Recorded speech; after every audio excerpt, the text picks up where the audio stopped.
At 4:11 p.m. on June 1, 2011, the National Weather Service office in Taunton, Massachusetts issued a tornado warning for Hampden County. The warning was based on Doppler radar signatures indicating strong rotation within a severe thunderstorm moving northeast at about 40 miles per hour. The storm had already produced a tornado in Westfield, where an off-duty meteorologist spotted the funnel cloud and called it in. The warning reached emergency management agencies, broadcasters, and cell phone alert systems. It was the first step in a chain that would end with one of the most destructive tornadoes in New England history. 7 minutes later, at 4:18 p.m., the tornado touched down near the western edge of Westfield. It was not yet at full strength. The initial contact with the ground was brief and weak, but the supercell was intensifying rapidly. Inside the storm, a mesocyclone tightened. The updraft strengthened. The tornado grew in width and wind speed as it crossed into the town of West Springfield. By the time it reached the Connecticut River, it was an EF3 with winds estimated at 160 miles per hour. It crossed the river into Springfield just before 4:30 p.m. The path through Springfield was devastating. The tornado carved a swath nearly a half-mile wide through the city. It struck residential neighborhoods, commercial districts, and historic landmarks.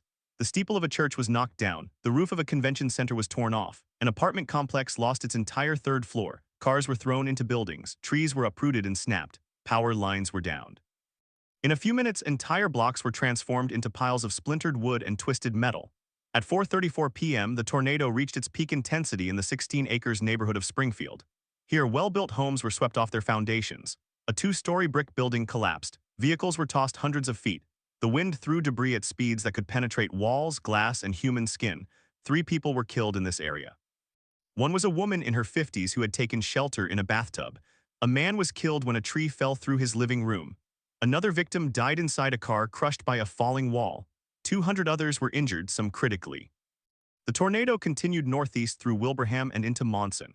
It weakened gradually, finally lifting near the town of Charlton at about 4:50 p.m. The entire life cycle of the tornado lasted just over 30 minutes.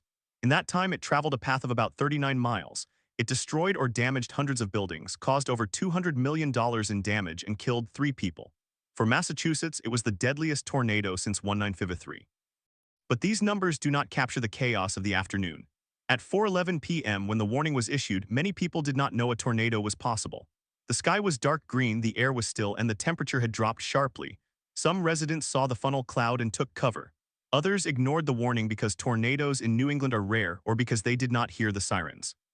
In Springfield, the outdoor warning sirens had been sounded, but in some neighborhoods the sound was muffled by hills and buildings. In Westfield, the sirens did not activate at all because the storm knocked out the power to the system. The National Weather Service had tracked the storm from its beginning. Earlier that afternoon, forecasters in Taunton had noted the potential for severe weather. The storm environment was unstable. Warm, moist air from the south collided with a cold front moving east from New York. The shear in the atmosphere was high, meaning winds changed direction and speed with altitude, a key ingredient for tornado formation. At 2:30 p.m., the Storm Prediction Center had issued a moderate risk for severe storms over western Massachusetts. At 3:45 p.m., a severe thunderstorm warning was issued for the region. At 4 p.m., a tornado watch was in effect. Yet despite these warnings, the tornado took many by surprise. The storm moved fast and the rotation developed quickly. Radar showed a clear hook echo, the classic signature of a tornado-producing supercell, but even then, the tornado touched down within minutes. The warning lead time was about 7 minutes in Westfield and closer to 20 minutes in parts of Springfield, but that assumes people received the warning and acted on it. Some did not. Some thought it was just a bad thunderstorm. Some tried to drive away and were caught in the funnel. Some sheltered in rooms that collapsed. What happened on June 1, 2011 was not a failure of weather forecasting. The meteorologists at the Taunton office performed their duties well. They recognized the threat, issued warnings with clear language, and coordinated with emergency managers. The county and city authorities activated their emergency operations centers. Hospitals prepared for mass casualties. The Red Cross mobilized. In some places, the response was textbook. What failed was the final link between the warning and the person on the ground. The outdoor sirens designed for Cold War air raid drills were old, poorly maintained, and ill-suited for a tornado in a densely populated urban area. The cell phone alert system, which now sends wireless emergency alerts, was not yet widely adopted. The commercial television stations broke into programming, but not all viewers were watching. People in cars had no way to receive the warning. People with limited English may not have understood the alert. People with disabilities may not have heard the sirens or the radio. Investigators later studied the public response. They surveyed survivors, analyzed 911 calls, and reviewed video footage. They found that many people who survived had taken shelter in basements or interior rooms. Those who died or were injured were often above ground, in the path of the tornado, or in mobile homes. One of the victims had gone to the window to look at the storm. Another had been driving. The third had been in a structure that offered no protection. The injuries were caused by debris, flying glass, splintered wood, metal shards. The human body is no match for a wind of 160 miles per hour. The tornado also revealed weaknesses in building codes. In Massachusetts, residential construction standards are designed for snow loads, not tornadoes. Many homes had no tie-downs connecting the roof to the walls. When the wind lifted the roof, the walls collapsed outward. The resulting debris became projectiles that destroyed neighboring buildings. The entire cycle created a cascade of damage that magnified the storm's impact. What made this event remarkable was not just its intensity, but its location. Strong tornadoes in New England are rare. The last EF3 to hit Massachusetts was in 1953, the Worcester tornado, which killed 94 people. 58 years later, the memory had faded. There was no widespread culture of tornado preparedness. Schools did not hold regular drills. Families did not have emergency plans. The local news rarely reported on tornado safety. When the warning came, many people simply did not know what to do. How could this have happened in a region that had already experienced one of the deadliest tornadoes in American history? The answer is time and complacency. The 1953 Worcester tornado was a generation ago. Most residents in 2011 had no memory of it. The landscape had changed, suburbs had grown, trees had matured, and the population had shifted. The infrastructure for warnings had not kept pace. The sirens were from the 1950s, the alert systems were still in their infancy. The public education campaigns were limited. The 2011 Springfield tornado forced a reassessment. In the years that followed, Massachusetts invested in new warning systems. The state upgraded its siren network, added redundant power supplies, and established a statewide emergency alert system. The National Weather Service improved its radar and warning dissemination. Local governments developed specific tornado response plans. Schools adopted severe weather drills. The number of storm shelters increased. But the price of this progress was 3 dead and 200 injured. For the survivors, the tornado remains a dividing line. There is life before June 1, 2011, and life after. In the neighborhoods that were hit, the recovery took years. Some families never rebuilt, some businesses closed. The historic church that lost its steeple was restored, but it took 5 years. The scars are still visible: empty lots, new houses that look different from the old ones, and a quiet wariness when the sky turns dark green. The deeper question is whether the lessons have been learned broadly enough. Tornadoes are becoming more frequent in the northeastern United States. Climate models suggest that the conditions for severe thunderstorms will become more common as the planet warms. Warmer air holds more moisture, and more moisture fuels stronger updrafts. The same atmospheric dynamics that produced the Springfield tornado could become more frequent in a region that is not prepared.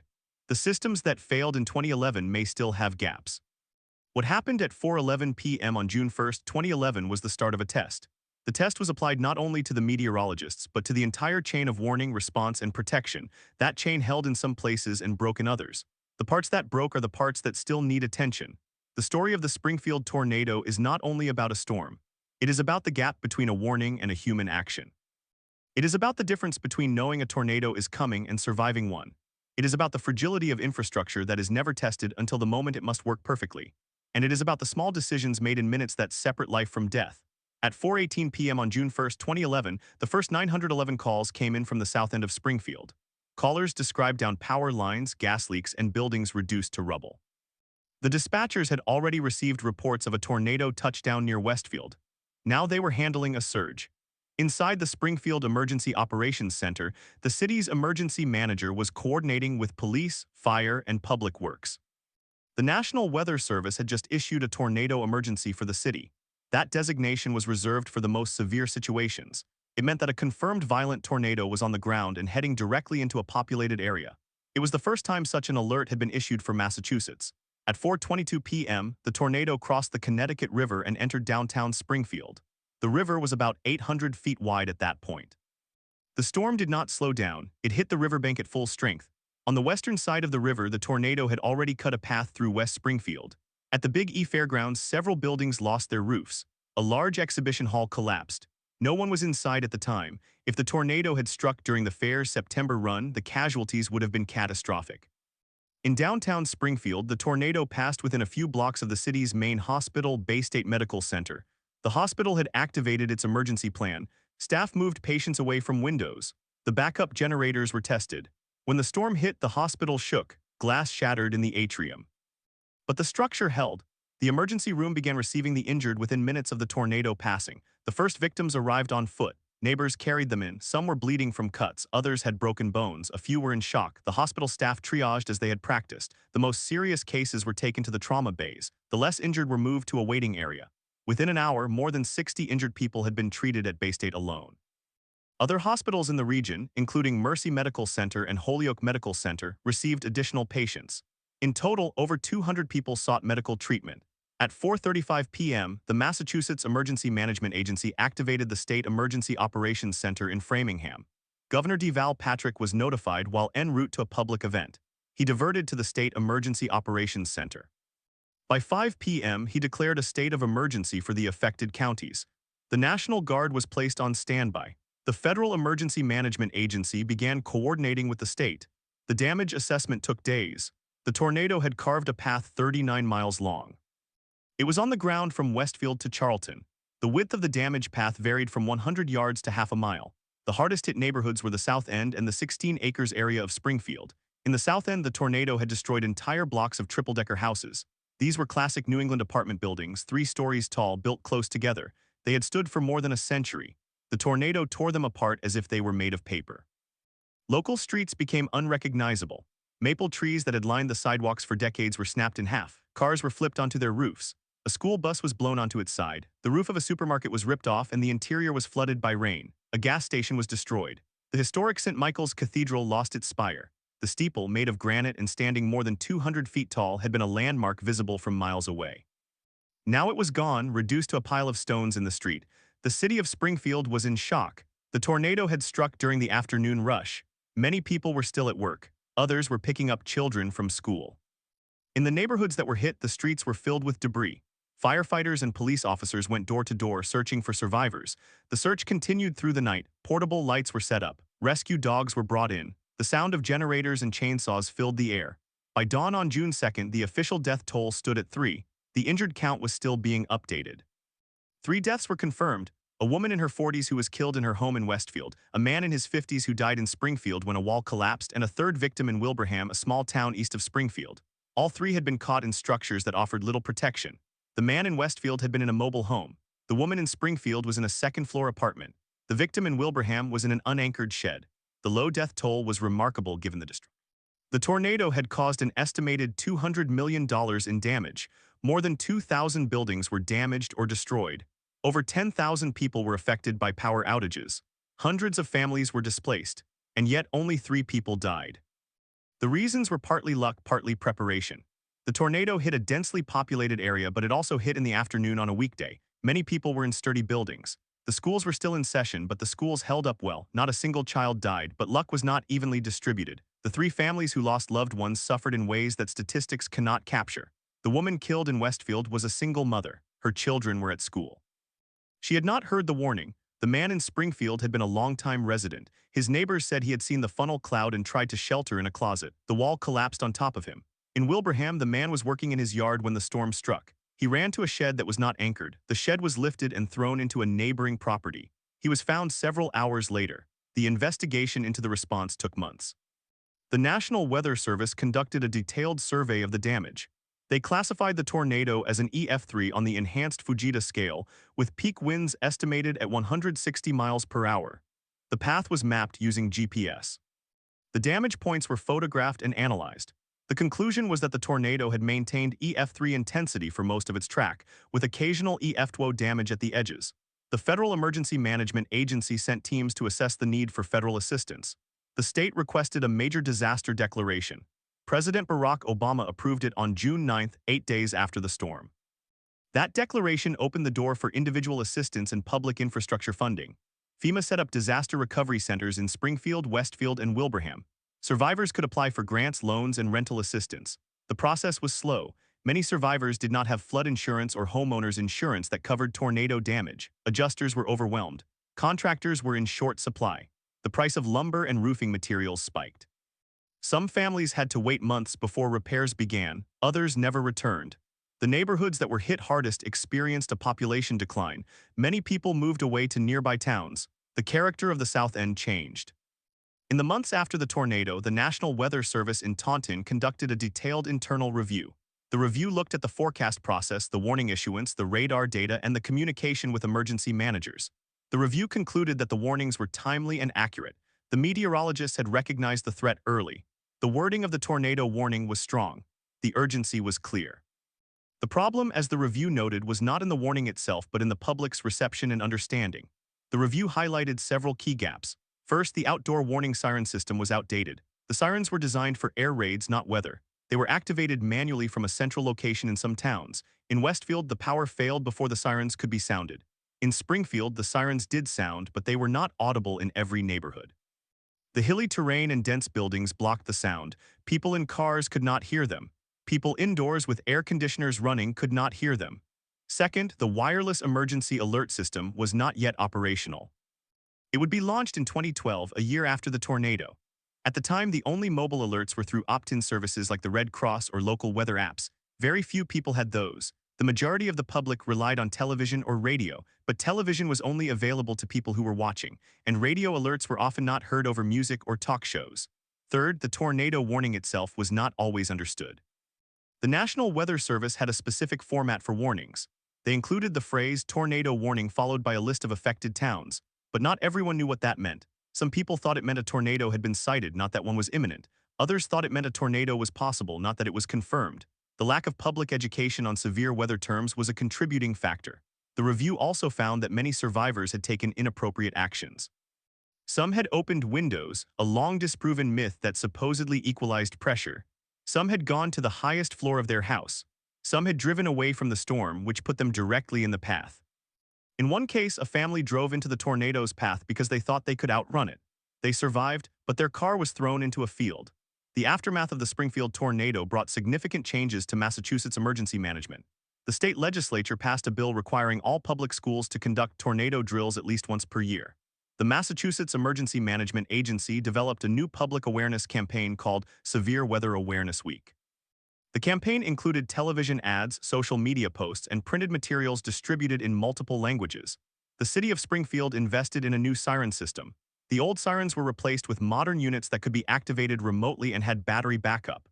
The new system also included voice capability, allowing emergency managers to broadcast specific instructions. The sirens were tested monthly. The city also installed a network of weather radios in public buildings, including schools, libraries, and senior centers. The National Weather Service in Taunton improved its radar and warning dissemination.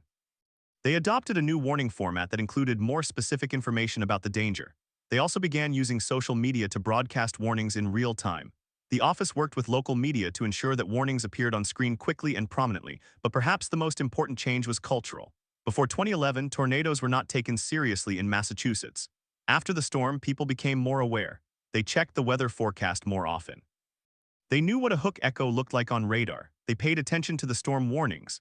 In the years that followed, several smaller tornadoes touched down in the state, each time prompting a rapid public response. No one was killed in any of those storms. The Springfield tornado also highlighted the vulnerability of critical infrastructure. The power grid was severely damaged. Nearly 150,000 customers lost electricity. Restoration took up to a week in some areas.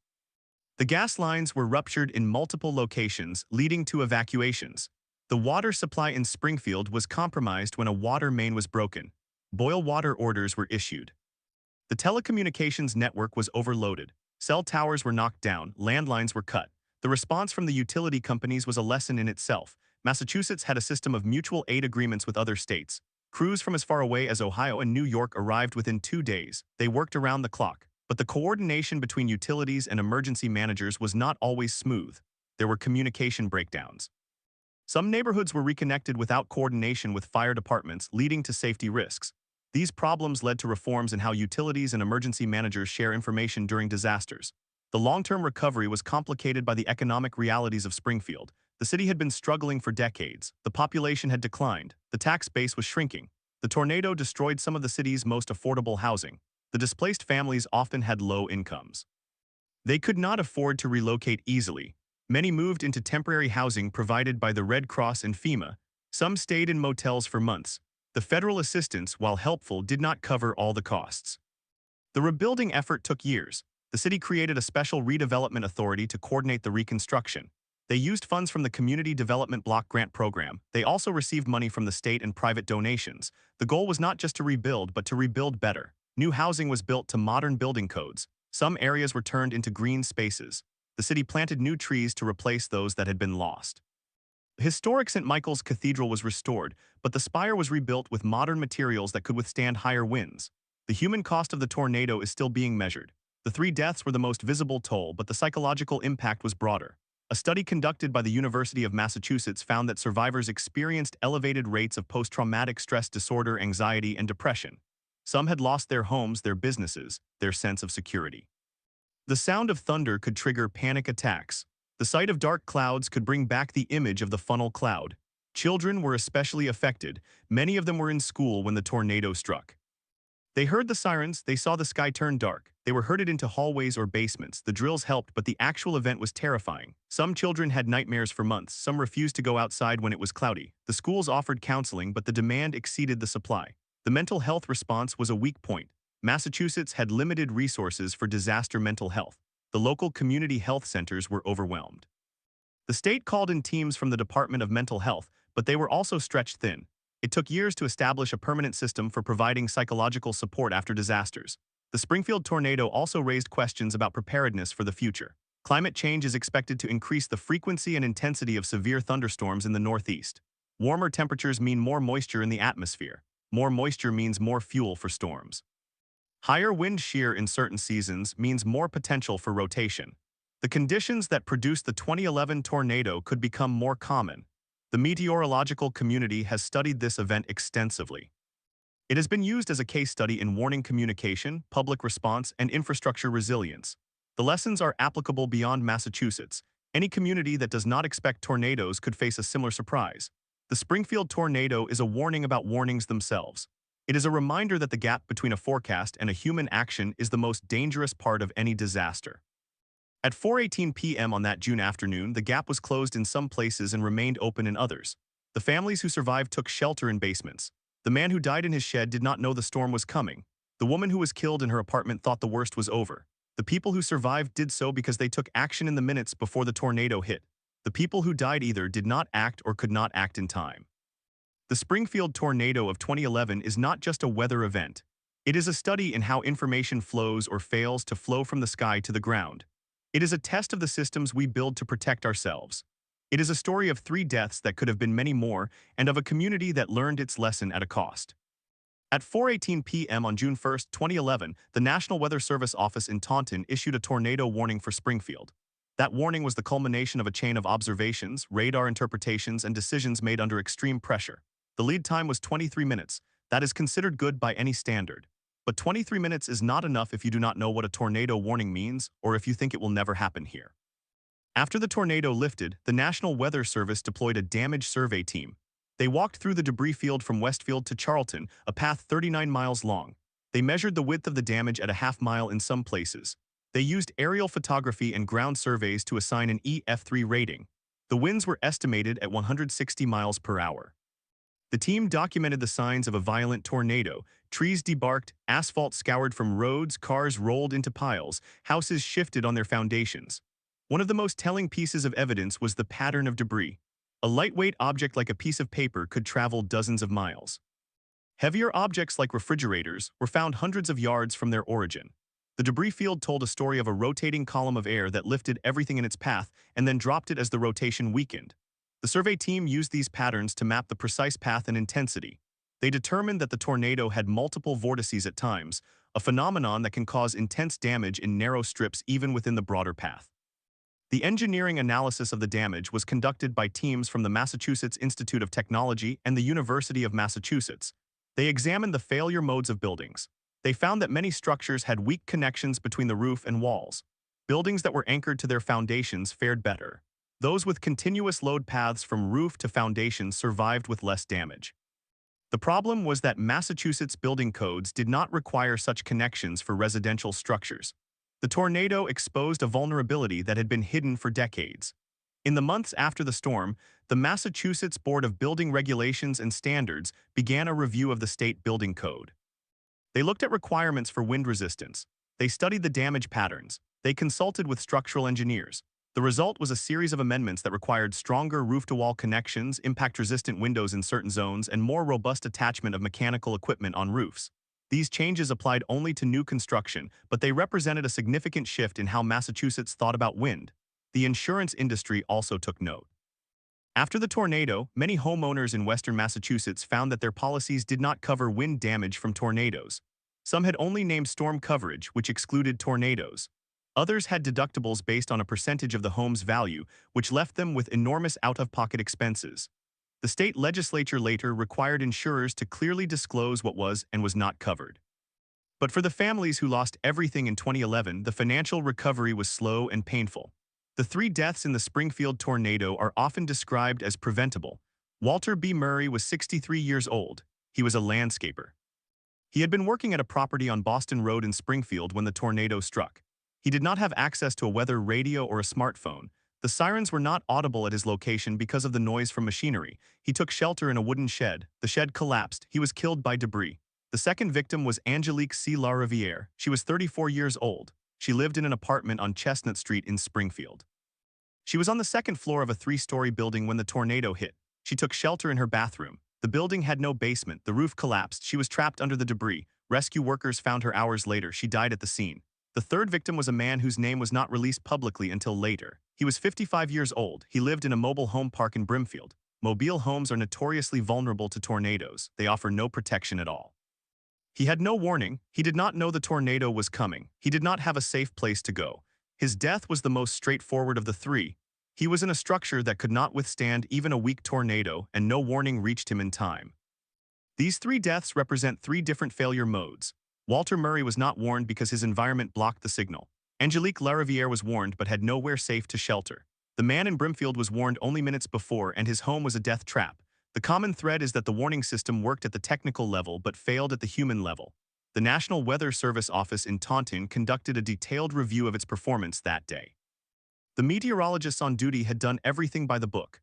They had analyzed radar data correctly. They had issued the warning with adequate lead time. They had used the most specific language available, but they could not control how that warning traveled from their office to the ears of the public. The warning was disseminated through NOAA weather radio, through commercial television, through the internet, and through sirens. Each medium had its own limitations. NOAA weather radio was the most reliable, but it was only effective if people owned a receiver and kept it turned on. In Massachusetts, fewer than 10% of households had a weather radio in Union. Television warnings were effective for people who were watching, but the tornado struck during the late afternoon on a Wednesday. Many people were at work, driving, or doing outdoor activities.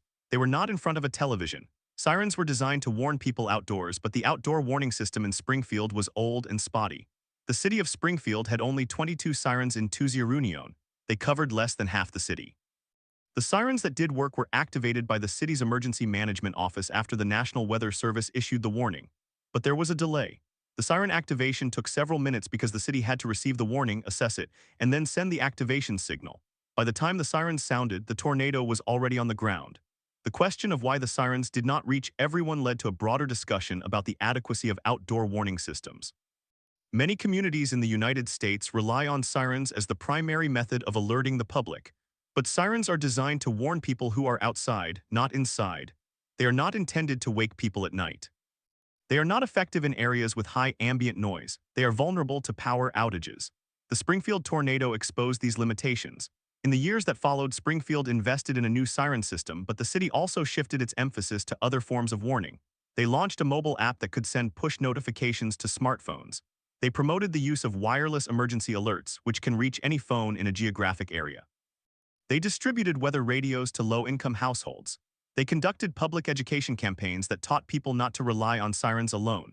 The broader question that emerged from the Springfield tornado was whether the warning system was designed for the worst-case scenario or for the average case. The worst-case scenario is a large tornado in a populated area with limited warning. The average case is a weak tornado in a rural area with plenty of warning. The Springfield tornado was closer to the worst case.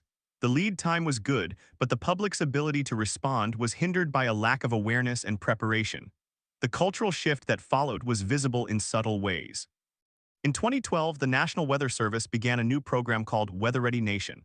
The goal was to improve community resilience to extreme weather. Massachusetts was one of the pilot states. The program included training for emergency managers, partnerships with media, and a focus on the social science of warning response. The Springfield tornado was cited as a case study in many of those training sessions. The meteorological community also learned from the event. The tornado formed in an environment that was not classically conducive to tornadoes. The instability was high, but the wind shear was marginal. The storm that produced the tornado was a high precipitation supercell that was difficult to detect on radar because the rotation was embedded in heavy rain. This type of storm is now called a HP supercell, and it is known to be particularly dangerous because the tornado can be hidden from view. The Springfield tornado also reinforced the importance of storm spotter networks. The National Weather Service relies on trained volunteers to report what they see on the ground. On June 1, 2011, spotter reports were crucial in confirming that a tornado was on the ground and in tracking its movement. After the event, the Taunton office expanded its spotter training program. They held classes in Springfield, Worcester, and other communities. The number of trained spotters in western Massachusetts increased by 50% within 2 years. The human consequences of the tornado are still being felt. The 3 families who lost loved ones continue to mourn. The survivors carry scars, but there is also resilience. The community came together in the days after the storm. Neighbors helped neighbors. Strangers donated food and clothing. The Red Cross set up shelters. The Salvation Army provided meals. The city government opened a one-stop center where survivors could get information about assistance, housing, and mental health services. The rebuilding of Springfield's South End was a focus of community activism. The neighborhood had been one of the hardest hit. Many of the homes were old and poorly maintained. After the tornado, there was a fear that developers would buy up the land and build expensive condominiums, pushing out the low-income residents. The city worked with community groups to ensure that rebuilding was equitable. They created a community land trust that allowed residents to buy homes at affordable prices. They used federal funds to rehab vacant properties. The result was a neighborhood that was stronger and more cohesive than before, but not everyone could wait. Some residents moved away and never returned. The tornado accelerated the decline of some parts of the city. The tax base eroded further. The schools lost students. The economic recovery was slow. The tornado was not the cause of Springfield's struggles, but it made them worse. The Springfield tornado of 2011 is now taught in emergency management courses across the country. It is used as an example of a successful warning that still led to deaths. It is used as a case study in the sociology of disasters. It is used as a reminder that technology alone cannot save lives. The warning system is only as good as the human response it produces. At 4:18 p.m. on June 1, 2011, the response was mixed. Some people acted immediately, others waited, some did not know what to do. The tornado changed that. After 2011, people in Massachusetts knew. They had seen the footage, they had heard the stories, they had felt the fear. The next time a tornado warning was issued, they would not hesitate. That is the legacy of the storm. It is a legacy of loss, but also of learning. It is a legacy that continues to shape how the region prepares for the next severe weather event. In the months that followed, the city of Springfield faced a difficult question: how to rebuild a neighborhood that had been destroyed in minutes. The South End was not just a collection of houses. It was a community of families who had lived there for generations. Many of the homes were owned by absentee landlords who had no incentive to rebuild. Others were owned by elderly residents who could not afford the repairs. The city government, led by Mayor Dominic Sarno, formed a tornado recovery task force. It met weekly for the first year. The task force included representatives from the Red Cross, FEMA, the Massachusetts Emergency Management Agency, local banks, and community advocacy groups. One of the first decisions was to prioritize affordable housing. The city purchased several parcels of land using community development block grant funds. They partnered with nonprofit developers to build new single-family homes and townhouses. The goal was to keep the neighborhood accessible to low and moderate-income residents. By 2013, 30 new homes had been built. By 2015, that number had doubled. The new houses were built to modern building codes with reinforced roofs and storm-resistant windows. They were designed to withstand winds of up to 130 miles per hour, a standard that had never been applied in Springfield before.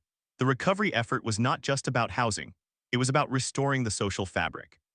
The tornado had destroyed several churches, including the historic St. Michael's Cathedral, a cornerstone of the Polish-American community. The church had been built in the late 19th century by immigrant parishioners. Its spire had been a landmark visible from miles away. The tornado collapsed the spire and tore off the roof. The congregation had to rebuild from scratch. They raised over $3 million through donations and insurance claims. The new St. Michael's Cathedral opened in November 2004. The rebuilt structure was a replica of the original, but with modern structural reinforcements. The congregation filled the pews on the first Sunday. The pastor told reporters that the tornado had tested their faith, but it had also strengthened it. The public schools were also hit hard. The tornado destroyed the roof of the Elias Brookings School, an elementary school in the South End. The school had been built in 1905. The storm tore away the gymnasium and flooded the basement. The district had to relocate 700 students to other buildings for an entire academic year. The disruption affected test scores. Attendance dropped. Some families moved out of the district entirely. The school district filed a claim with FEMA for over $12 million. The money was approved, but the repairs took 18 months. When the school reopened in September 2012, it had a new roof, new wiring, and a new fire alarm system. But the emotional recovery took longer. Teachers reported that many students had anxiety about storms for years afterward. The district hired additional counselors. They trained staff on trauma-informed care. The effects of June 1, 2011 were not something that could be measured in bricks and mortar. The economic impact of the tornado was also severe. The city lost an estimated $60 million in property tax revenue over the next 5 years.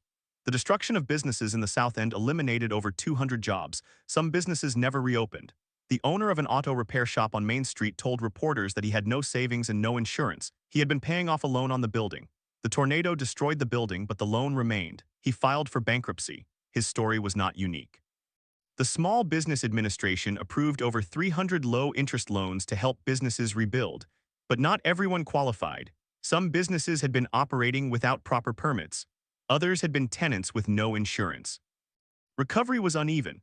FEMA provided over $30 million in individual assistance to survivors. That money went to rental assistance, home repairs, and medical costs, but the process was slow. Many survivors complained about the bureaucracy. They had to fill out long forms. They had to provide documentation that had been destroyed by the tornado. They had to wait for inspections that took weeks.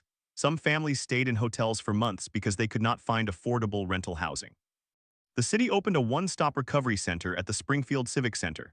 It was staffed by representatives from FEMA, the Red Cross, and state agencies. The center processed over 4,000 applications in the first month, but the need far outstripped the capacity. The mental health toll was documented in a study conducted by the University of Massachusetts Amherst. The study surveyed over 400 survivors 6 months after the tornado. It found that over 40% showed symptoms of post-traumatic stress disorder. 10% reported severe depression. The researchers noted that the mental health effects were more pronounced among people who had lost their homes, their jobs, or a loved one. They also found that people who had previous trauma were more vulnerable.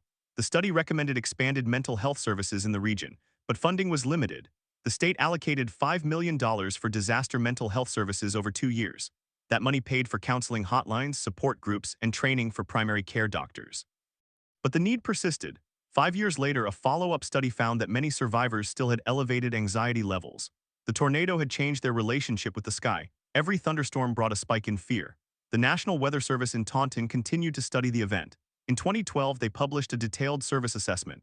The report examined every aspect of the warning process: the radar data, the warning issuance, the dissemination, the public response. It listed 10 specific recommendations.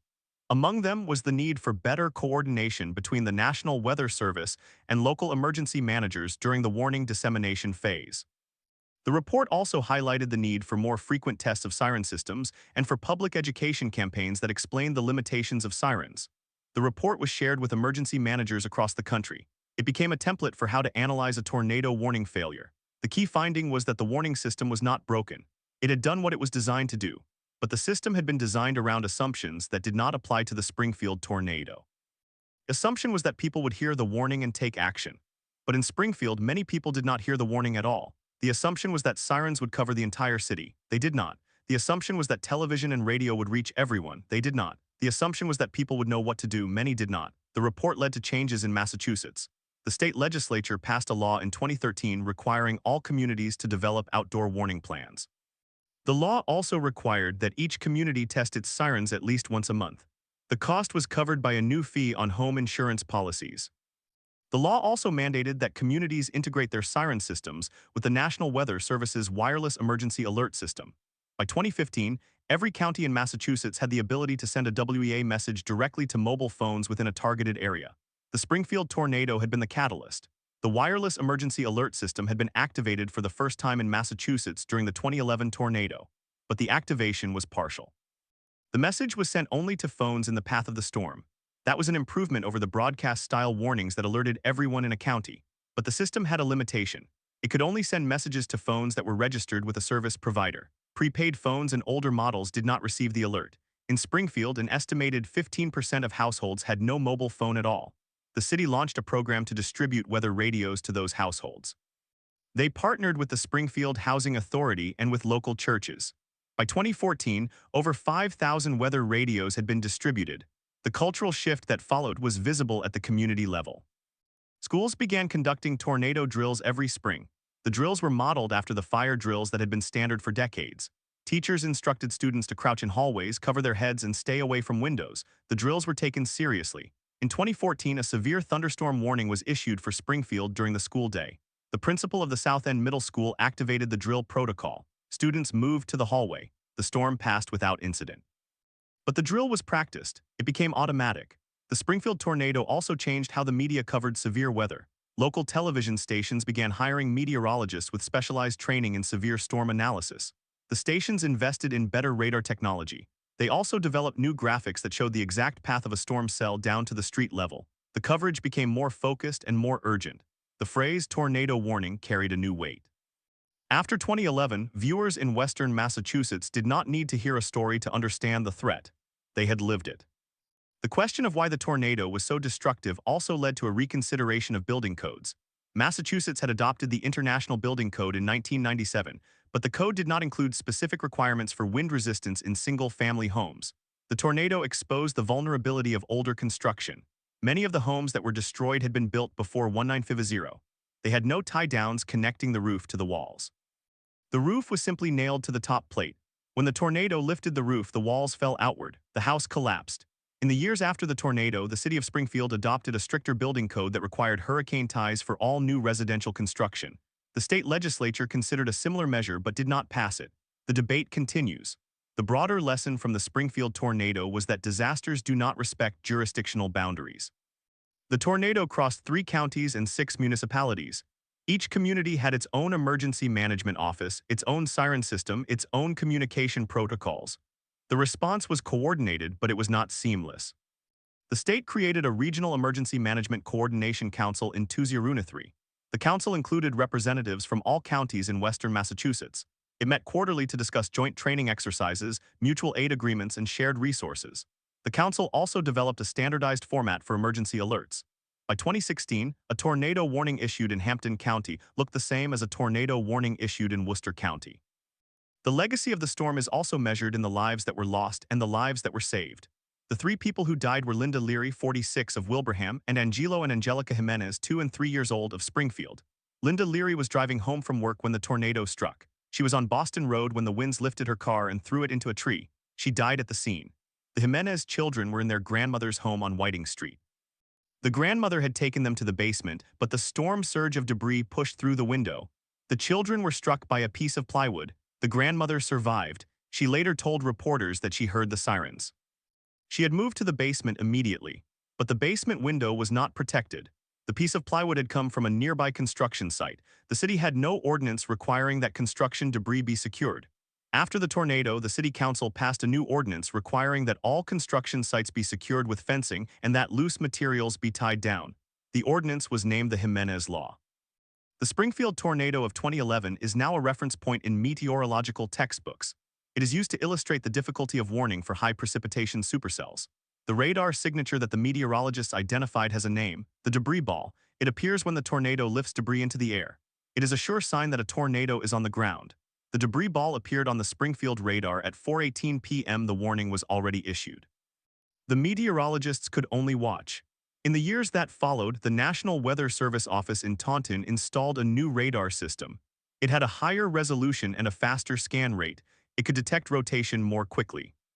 It also had a dual polarization capability that allowed meteorologists to differentiate between rain, hail, and debris.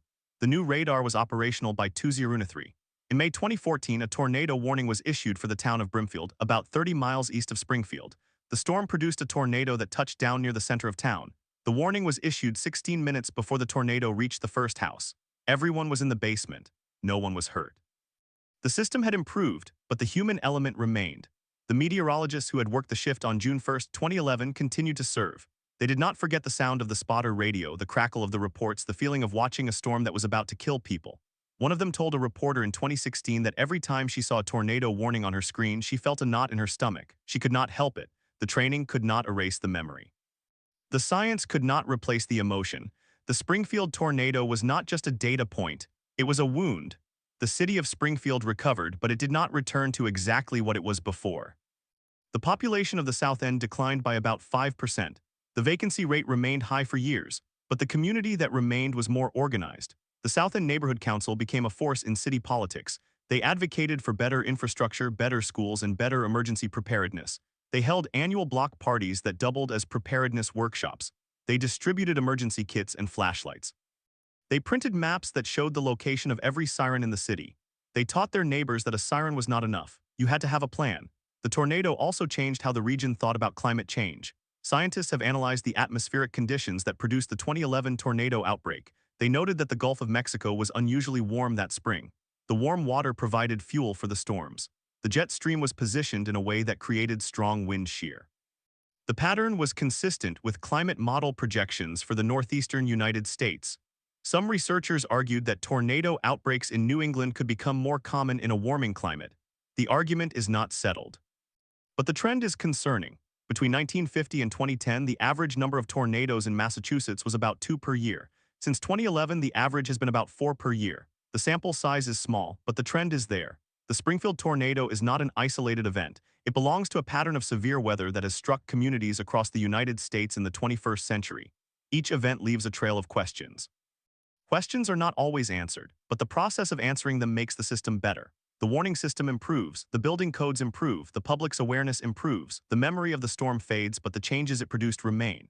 At 4:18 p.m. on June 1, 2011, the sky turned green. The rain began to fall sideways. The wind picked up debris and flung it through the air. The tornado touched down on the south side of the city. It moved northeast. It crossed Main Street. It lifted the roof off a church. It flattened a row of houses. It killed 3 people. It injured 200. It destroyed over 500 buildings. And then it was over. The warning had been issued at 4:08 p.m. The lead time was 10 minutes. Some people used those 10 minutes to survive. Others did not. The difference was not in the warning, it was in the response. And that response was shaped by everything that had come before: the culture, the infrastructure, the education, the trust. The Springfield tornado revealed the gaps in that response. And the years that followed were spent closing those gaps. The work continues. At 4:23 p.m. on June 1, 2011, the tornado crossed from Springfield into the town of Wilbraham. The storm was still at EF3 intensity. The damage path widened to about half a mile. The National Weather Service survey team later documented a continuous line of damage that stretched for nearly 39 miles. In Wilbraham, the tornado struck a commercial district along Boston Road. It tore the roof off a strip mall. It flipped cars in the parking lot. It ripped the siding off a hotel. Witnesses described the sound as a freight train, but louder, more metallic. One man later told reporters that he heard the sirens but stayed in his car because he thought the storm would pass quickly. He did not survive. The tornado then moved into the town of Monson. Monson is a small community of about 8,000 people. It is known for its historic town common and its 19th century buildings. The tornado struck the town center at 4:31 p.m. It destroyed the town hall. It collapsed the roof of a church built in 1833. It tore the steeple off another church and threw it into a nearby pond. The police department lost its communications equipment. The fire station lost its bay doors. The town's emergency operations center was knocked offline. For a period of about 45 minutes, Monson had no way to coordinate rescue efforts. The response had to be improvised using personal cell phones and amateur radio operators. The aftermath in Monson revealed a critical failure in local emergency planning. The town had an emergency plan, but it had not been updated since 2003. The plan assumed that the primary threat in western Massachusetts was winter storms and flooding. It did not account for a tornado. The communications equipment was outdated. The backup generator for the police station was in a basement that flooded after the storm punched a hole in the roof. The town manager later testified before a state committee that the plan had never been tested with a full-scale drill. The committee recommended that every municipality in the state adopt a hazard-specific annex for tornadoes. Within a year, 43 towns had done so. Monson was not among them until 2005. The same pattern repeated in the town of Brimfield. Brimfield is known for its antique shows and its rolling farmland. The tornado struck the western edge of the town at 4:36 p.m. It destroyed a horse stable and killed 2 animals. It flattened a barn that had stood since 1789. The barn was a historic landmark. It had been listed on the National Register of Historic Places. The owner had no insurance for historic structures because the premiums were too high. She lost everything. She later told a reporter that she had heard the sirens but thought it was a test. The town tested the sirens every Saturday at noon. June 1st was a Wednesday. She did not know the difference. The confusion over siren tones and testing schedules was widespread. In Springfield, the sirens were tested once a month on the first Saturday. In Wilbraham, they were tested twice a month on random days. In Monson, they were tested once a week. The victims who died in their homes often reported that they heard the sirens but did not know what they meant. One survivor said that she had lived in Springfield for 20 years and had never heard a tornado siren sound during an actual tornado. She assumed it was a test. She stayed on her porch. The wind pushed her into the house. She survived because a doorframe held. The National Weather Service office in Taunton later conducted a survey of public response to the warning. They found that about 30% of people in the affected area did not take shelter. The most common reason given was that they did not believe the warning was credible. Some said they had heard false alarms before. Others said they did not know where to go. A small number said they did not understand what a tornado warning meant. The survey results were used to redesign the public education campaign. The Weather Service began using social media more aggressively.